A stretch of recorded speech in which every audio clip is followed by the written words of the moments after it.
Hello, my name's Marin Roten. The purpose for this interview is to learn more about your car accident or car accidents you have in the past to improve road safety in the US. To get started, I was wondering how to spell your name for the record. My name is Valerie Black, spelled Valerie, and then black just like the color, Black. Perfect.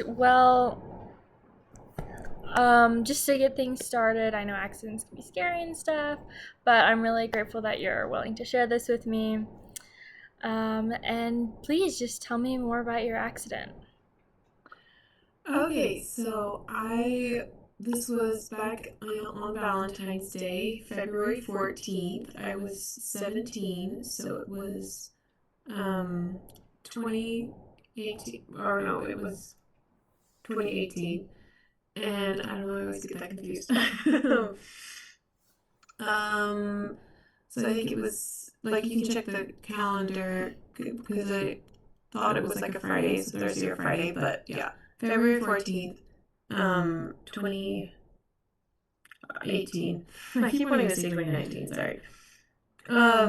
But I was heading to work. My usual shift was normally started at 5 and then would end, and I don't know if this was like on the weekends would always end at like 10 p.m. But since it was a holiday, it was going to end late regardless. So I don't remember if that was going to end usually, but I would normally end 9 or 10 depending on if it was a weekend or a weekday. And with being Valentine's Day, it's going to be really busy. I worked at the Thai house, the Thai restaurant. So I was planning on getting to work at 4, so I'd be a whole hour early to really set up and get ahead of whatever we had at lunch, so that we would be able to keep up on the dinner rush for Valentine's Day. So I was driving around 4, a little, kind of a little bit before 4, trying to get there early. The traffic was really heavy because I think there's a lot of people getting off of work early, trying to get back home for their dates and everything. Um, but yeah, so I was just driving down the road. I was really like, I wasn't like in a rush or stressed or anything because I was extra early, and so I was, driving like normal. And this was kind of near Main Street. This was, I always forget what some of these streets are called, but it was the intersection between the Instacare's right next to us, and Smith's Marketplace. So I'm driving. It's a green light. Two cars are ahead of me. It wasn't like we really had to like stop much at the light, but the two cars, they're just going ahead of me, so I'm just following them. I'm at like a decently safe, like, following distance, maybe like a tad closer because it is a line of stoplights. So you stop, go, stop, go. But I'd say I was going about 39. The speed limit, I'm pretty sure, was like 40, maybe 45. In this car, I did tend to drive like a little bit slower because I also knew that the speedometer on it was a little bit off. So I just like to err on the side of caution. I didn't want to get pulled over for speeding ever. But yeah, just following behind the cars, and all of a sudden I see, like right after that second car passes, I see a car in between us just like drive right in front of me. I had I didn't have a lot of time to react or do a whole lot because if I swerved, there's all these other cars, and I've always been told also swerving wasn't the best thing to do. So I just slammed on my brakes and just braced because there wasn't a whole lot I could do. Hit the side of his car, flipped it over. His was a larger car than mine. It was, I think, like a white kind of like van or SUV. Flipped it over, and when I opened my eyes, because I just closed my eyes for that split second of like right at impact. I open my eyes again, I see it flip. Excuse me, I have something in my throat. See it flipped over, and the guy's hands are in the air. He had a seatbelt on, and I saw blood coming down his arm, so it was really scary, very traumatic to see. I really didn't know what was going on with him. I was just kind of in shock. And I like distinctly remember like I had like a Taylor Swift CD playing in my car. I played everything on CDs in that car, and it felt so weird and jarring. So I did just kind of turn off the music, like it just felt weird listening to that at the moment. My ankle really hurt because it absorbed a lot of that impact by slamming on the brake. And, later my back was stiff and it hurt. But there was witnesses nearby. They stopped by. I came out. They're the ones who called the police. The police came. They they called for an ambulance and fire truck, but then they realized they didn't really need it. So they kind of just came to the block and then went away. But they got the guy out of his car. Thankfully, he didn't get hurt as much as it would have seemed when I was looking at him earlier with seeing blood coming down his arm. What happened was his windshield broke and the glass cut his arm, and so that's what the blood was from. But he didn't have any other injuries; it was just a cut. So thank goodness for that. Yeah, but there was the witnesses, they stayed. These were pedestrians that were walking on the sidewalk that stayed. They even ran and got us water, and the police were asking us about what happened. I said it exactly as it was. I was just it was a green light. There was two cars in front of me. I was just going straight. He suddenly went right in front of me. I mean, probably to take a left turn, because that is what he was doing. But it was just oh, it wasn't like he was already in the intersection trying to make a left turn, and then the light turned green and he was trying to go because two cars had already gone ahead of me. It'd been green. So, but what was scary is the guy wasn't saying anything at all, which made it just more nerve-wracking because it was just oh my gosh, I feel like I look kind of crazy in this situation. I'm only really the one giving my testimony. He wouldn't really say anything. The police would ask him questions. He wouldn't really answer. And it was also crazy too because the guy looked really familiar. Because this was when I was in high school, but I would come up to this. I don't even know if this club even exists anymore. I don't think it does. I've never even heard of it. I think it was just a friend group, but it was a bunch of this aviation club or something at USU that would get together and they would just raise money for their activities. But yeah, later realized that I did recognize that guy from the club and from that club, and I did hear some things from my friends later that made it sound okay, this guy was probably going through it at the time. But yeah, I know, I didn't tell you about that. But yeah, so my car got totaled. I called my parents. They came down. They helped me. I ended up going to work. I went to work later. I was really late to work. But obviously, I called work actually before I called anyone else because the police were already called. And they told me my car got totaled.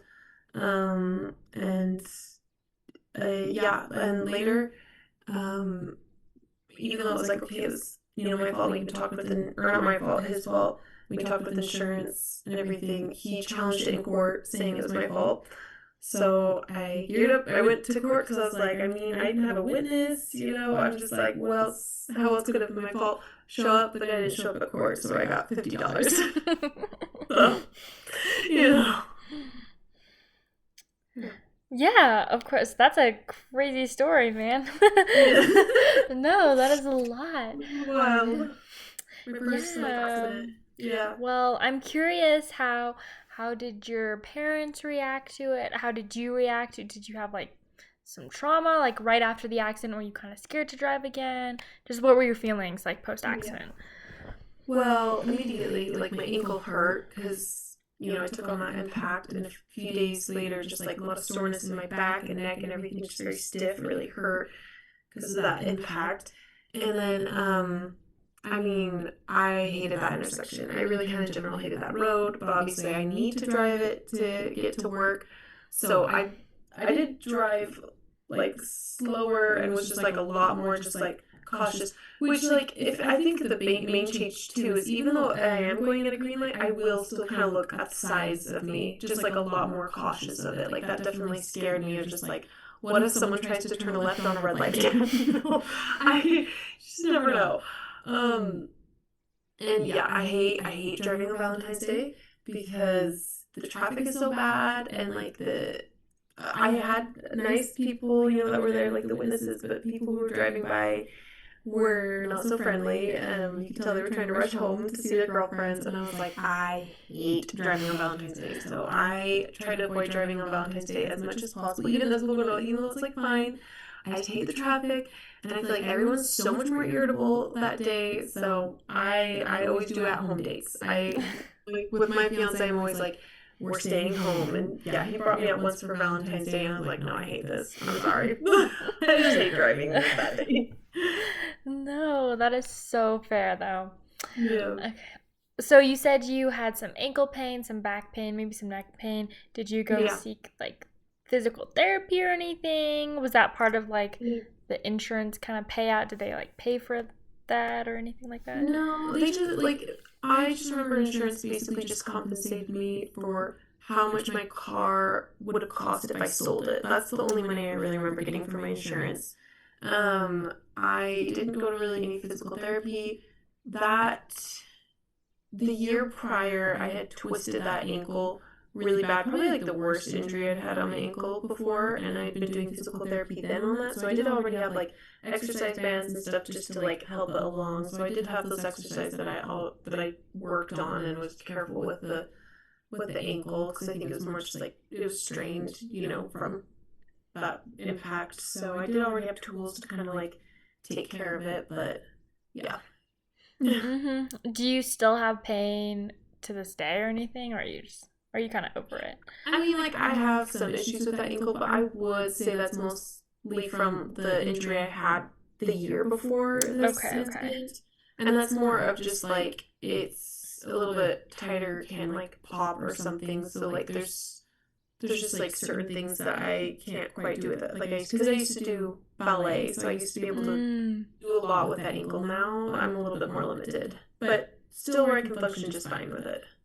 Okay, that's nice. That's good. Yeah. Yeah, looking back, do you think there's anything the city could have done to make that road safer or anything along those lines? I mean, in general, those roads see, I feel like the most accidents in Logan. I mean, it's just along that whole road and then like Main Street, like those intersections always see really bad stuff. So I'm like, well, in general, I think that is a problem. I mean, a lot of people are in a rush in that area. It's kind of hard to think of like how much they can improve based on this accident because I mean, the guy turned left on red, that's going to cause an accident, I feel like, at any intersection in the middle.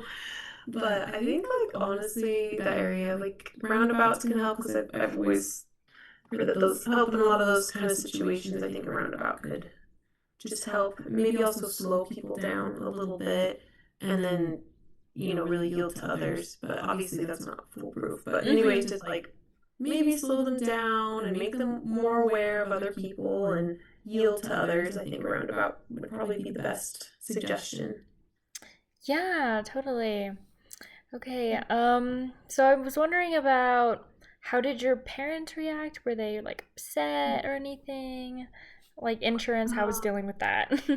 They were more so just scared, just like, okay, are you okay? Because obviously I totaled my car, flipped another car. So they drove over. They didn't really want me to go to work. I was over here like, they need me though. It's like our busiest day of the year.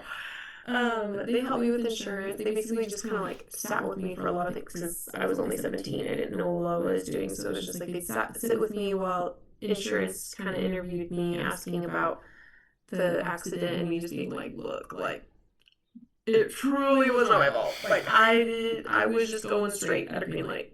And two cars around me. Like, what else could I have done? Maybe swerve, but that could have been, and then maybe if I swerve, like, then I could crash into someone else, and that's truly my fault. Like, it's genuinely like that was the best thing to do in that situation. Um, and yeah, and they went with me for the court date when I went to that, only for that to not, Mm-hmm. anything happened. I did get more context from my friends about what was going on with that guy. He is from another country, and I think his parent, like when he called to tell his parents about it. It was like, oh, it wasn't my fault. And they're like, well, if it isn't your fault, go challenge it. Goes challenges it, but it's like, well, it truly was his fault. What else is he gonna do? And then doesn't really show up. So I think that guy was just kind of going through something at the time. Yeah. So.